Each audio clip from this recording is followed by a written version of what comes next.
না বলতে চলে আসছি, কালকে গেছিল তো আমার একটু আসতে হবে, তো তাই জন্য আজকে চলে আসছি। আর হঠাৎ করে চলে আসছি, তাই অত কিছু কিনতে পারিনি টাকা। আর যদি থাকলে তাহলে অবশ্যই শান্ত তুলিদের বাসায় হঠাৎ করে না বলে কোন বড় মেহমান আসলো বলুন তো? আমি বলি, শান্ত তুলিদের বাসায় হঠাৎ করে এই মেঘনা তার নতুন জামাই নিয়ে হাজির। এটা দেখে তো শান্ত এবং তুলি আপু দুজনেই অবাক, কারণ আজকে মেঘনার আবার শ্বশুর বাড়ি চলে যাওয়ার কথা ছিল।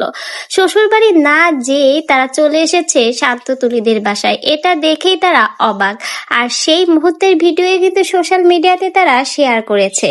তুলি আপু এটাও জানিয়েছে আজকে মেঘনা চলে যাওয়ার কথা ছিল, কিন্তু তারা না যেয়ে তাদের প্রিয় মানুষ শান্ত এবং তুলি আপুদের বাসায় চলে এসেছে। এবং মেঘনা আর তার হাজবেন্ডকে দেখে তারা তো একেবারেই অবাক।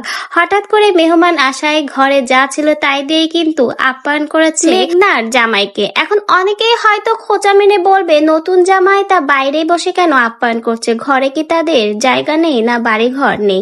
সেই কথাটাও কিন্তু শান্ত তুলিরা ক্লিয়ার করেছে। তারা জানিয়েছে তাদের ঘর ক্লিন করা হচ্ছে, এজন্য ধুলোবালির জন্য তারা নতুন জামাইকে বাইরে বসে আপ্যায়ন করেছে।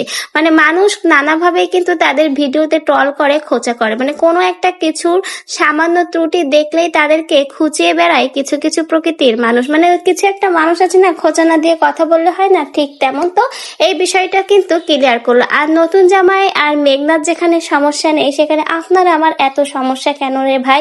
এই শান্ত তুলির সাপোর্টে কিন্তু আজকে মেঘনা এখানে, তার মেঘনাকে নিঃস্বার্থ ভাবে ভালোবেসেছে বলেই কিন্তু মেঘনা আজকে এত বড় একটা প্ল্যাটফর্মে আসতে পেরেছে, মেঘনার একটা পরিচয় হয়েছে।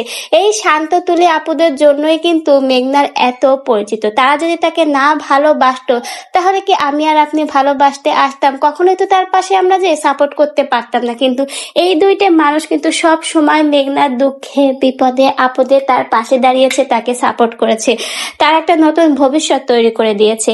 এই মানুষগুলোর ভালোবাসায় আজকে মেঘনার এই অবস্থান। তো ভিউয়ার্স, মেঘনা কিন্তু তার সেই প্রিয় মানুষদের বাসায় তার নতুন জামাই নিয়ে বিয়ের পরের দিনই হাজির হয়ে গেল। এই মুহূর্তটা কিন্তু আসলেই অসাধারণ।